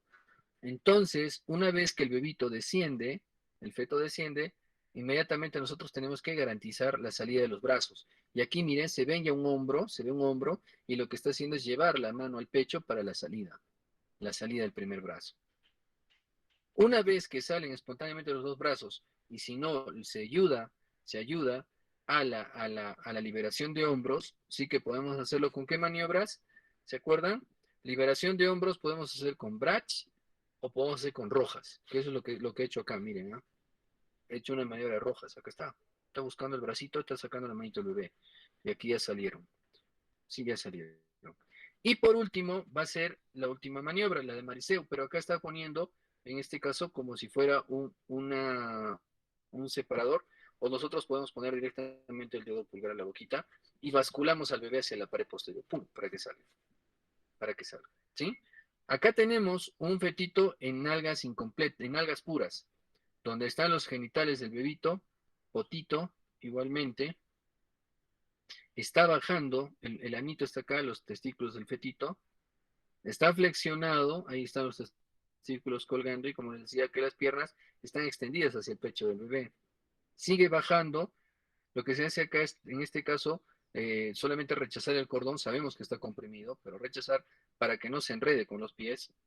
Y una vez que salen los pies, pues acomodarlos. No está jalando, repito, no está jalando el bebé, lo que está haciendo está acomodando, nada más. Lo peor que tú puedas hacer en parto podálico es traccionar, porque alteras todos estos movimientos, todo este mecanismo de trabajo de parto. Y miren, ven, lo acomodo y lo he soltado, para que con el propio peso vaya descendiendo el feto. Y acá, si ustedes pueden ver, este fetito ha nacido solo. En ningún momento ya, para el expulsivo, se ha metido a hacer algo. Este bebé ya estaba sacando el brazo solo, y acá el otro, ya. Y en este caso hizo su rotación externa, solo, y se produjo el alumbramiento. Y en el caso de la cabecita, cuando vemos de que no está saliendo, hacemos la maniobra de Mariseo para ayudar al desprendimiento de cabeza, lo que decía, tras la espalda, ponemos entre el dedo índice y anular, ¿sí? Ponemos el cuellito y con la otra mano directamente estamos buscando la boca del bebé. Ponemos el dedo en la boca del bebé y basculamos al bebé hacia atrás, como vemos en el gráfico, jalando de la boquita hacia abajo, porque el fin de jalar la boquita hacia abajo es ¿cuál? Flexionar el mentón al pecho para disminuir el diámetro mayor, o como quien dice, obligar a que ese bebito salga en vértex, pues, por último. ¿Ya? La patología asociada al parto podálico están las malformaciones. Prematuridad, en primer lugar la prematuridad, ya les he dicho por qué. ¿Sí? La placenta previa. Esto sí les voy a poner en el examen, ya, les estoy soplando una pregunta. Las patologías asociadas al parto podálico, ¿cuáles son? Me tienen que mencionar, o les voy a poner múltiple choice, ¿no? Para marcar. O les pondré cuál es falso. Falso A, o todos son verdaderos. Prematuridad es en primer lugar, malformaciones congénitas, placenta previa, prolapso de cordón, atrapamiento de la cabeza fetal, trauma obstétrico, ¿no es cierto?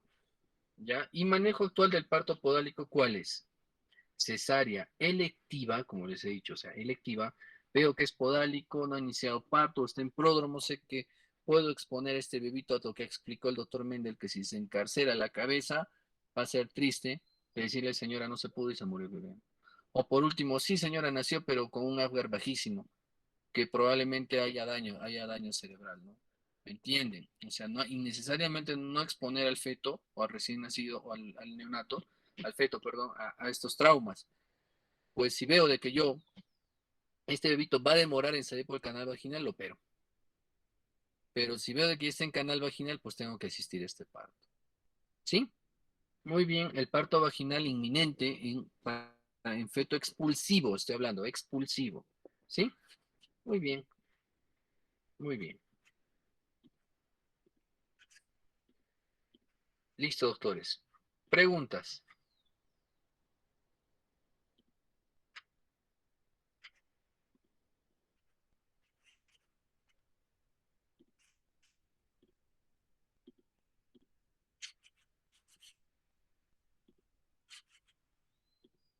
Preguntas, doctores.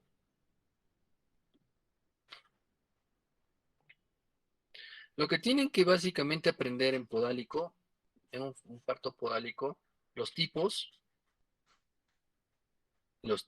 las variedades más frecuentes, ¿sí? Que es el sacroiliaco, sacroiliaco derecho posterior o el sacroiliaco izquierdo anterior. O sea, el poto para atrás y el adelante son los más frecuentes. Repito, sacroiliaco derecho posterior o el sacroiliaco izquierdo anterior. Son los más frecuentes, ¿sí? En presentaciones. ¿Qué debo saber en, en un trabajo parto en feto podálico? Las maniobras. Eso sí nadie te perdona. Tienes que saber en qué consiste la maniobra de Brach, para qué sirve, Rojas, para qué sirve, Payot, para qué sirve, Mariseu, para qué sirve. En cuanto a lo que es forceps, no, solo estoy pidiendo las maniobras, hasta Mariseu. Y en este caso, lo otro que les voy a preguntar, ya les dije, es las patologías asociadas al parto podálico. ¿Sí? ¿Está claro? Sí, doctor. Muy bien. Nos vamos a ver. Voy a coordinar con Soraya el día de mañana, no, pasado mañana miércoles, si la clase la vamos a pasar, el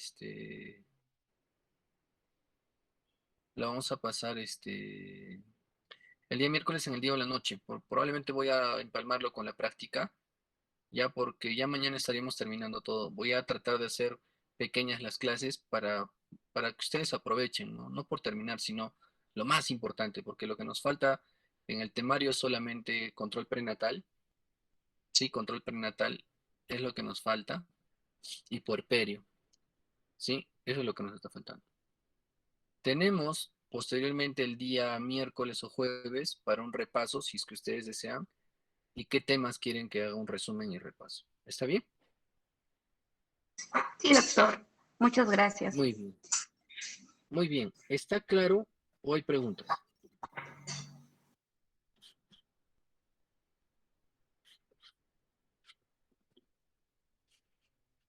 Muy bien. Bien. Entonces, terminamos las clases del día de hoy. Que tengan buena tarde. Gracias, doctor. Gracias, doctor. Doctor, hoy Buenas tenemos que tardes. esperar en la Día noche, ¿no? vamos a Doctor, Sí, hoy. Sí. Doctor, disculpe, ¿no se podía descargar las diapositivas de fisiología del parto? Por favor, no sé si lo puedo revisar. A ver, vamos en línea, ¿no? Yo quiero ver eso justamente porque sí me pasaron la voz de que hay diapos que no pueden descargar. Denme un segundo. Voy a entrar ahorita. Ya, doctor, gracias, doctor. Voy a entrar ahorita para ver. fisiología. ¿No se pueden descargar o no figuran?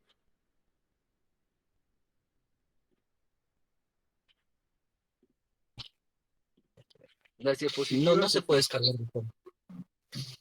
A ver, vuelvan a intentar, que ya lo estoy subiendo otra vez. Ya. Me confirman el grupo, lo acabo de subir nuevamente. En nuestra aula virtual ya están todas las diapos hasta el día de hoy. No estoy dejando tareas, les estoy dando tiempo a estudiar. Está hasta parto podálico hasta el día de hoy, ¿ya? Gracias, doctor. Doctor, Ya, ¿y el está examen claro. cuándo Muchas es, gracias, doctor? doctor. Gracias, Ya, el doctor. examen está entre el día, antes del 21 tiene que ser, eso vamos a coordinar hoy día con el doctor Concha para determinar fecha. Miren, yo pensaba demorarme hoy día un poco más, pero no, sí ha ido bien. Entonces, nuestra clase del día miércoles, voy a hablar dos temas, que es puerperio y control prenatal. ¿Por qué lo he dejado al final? Porque siempre se olvida lo más importante, eso es lo que voy a dejar claro en la clase. ¿Ya? Entonces, con eso vamos a terminar. Prácticas normal pasamos el día de hoy en la noche con el grupo de práctica. Los que deseen asistir, no hay ningún problema. Vamos a arrancar la práctica a las 9 de la noche. ¿Ya? 9 de la noche. Doctor, Sí. hoy era la teoría para recuperar. Práctica, doctor, tenemos el día miércoles. Y jueves. Sí, doctor, los 2 días. Ya, entonces el día de hoy día vamos a hacer puerperio nada más. Vamos a recuperar a las 9, puerperio, y al miércoles, que nos queda la última clase, vamos a hacer control prenatal. ¿Les parece? Y ahí terminamos.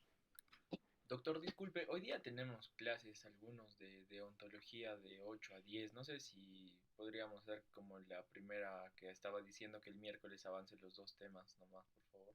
No sé qué dicen también mis compañeros. Sí, ¿Todos doctor. tienen clases, doctores? ¿Todos? Sí, doctor. Me refiero, Sí, si hay un doctor. número, no tengo por qué perjudicarlos, Gracias, ¿no? O doctor. sea, de esa parte conmigo yo trato de acomodarme a ustedes. Yo también he sido estudiante, ¿me entienden? Entonces, eso pónganse de acuerdo. Hablen con Zoraida ahora, si son, o sea, son varios, me refiero 4, 5 y demás. No hay ningún problema y el día miércoles hacemos los dos temas. Ok, doctor, entonces vamos a coordinar con mis compañeros. Ya, y me Doctor, y confirman, Zoraida, disculpe. por favor. Sí, doctor, y disculpe, doctor, ¿y cuándo sería, doctor, el repaso? Si el día miércoles avanzaríamos, terminaríamos, ¿y el repaso cuándo nos podría dar, doctor? Si desean al día siguiente, todo depende de ustedes. Doctor, tenemos tiempo el día jueves de 8 a 10. Yo gustoso entro y hacemos el repaso y me dicen, doctor, tal tema, y somos puntuales. Yo les he mostrado hasta el momento, o sea, yo, mi ganas de repasar, de estudiar con ustedes, va, pero también depende de ustedes, ¿no? Que se hagan el espacio. Y doctor, disculpe, y respecto al examen, ¿va a ser el 21 o se va a cambiar la fecha, doctor? Probablemente es entre el 21 o antes, probablemente digo porque justo hablábamos con el docente, con el doctor Hermógenes y con la doctora Herencia para tratar de hacerlo el mismo día. Entonces, por algunas observaciones que hubo en la andina, que, bueno, no sé qué pasó y nos dijeron que de preferencia sea el mismo día, ¿no? Vamos a coordinar. Yo ni bien tenga el día les voy a avisar, no se preocupen. Y no se angustien, por favor, solo les estoy pidiendo repasen lo más importante que los he indicado. ¿Ya?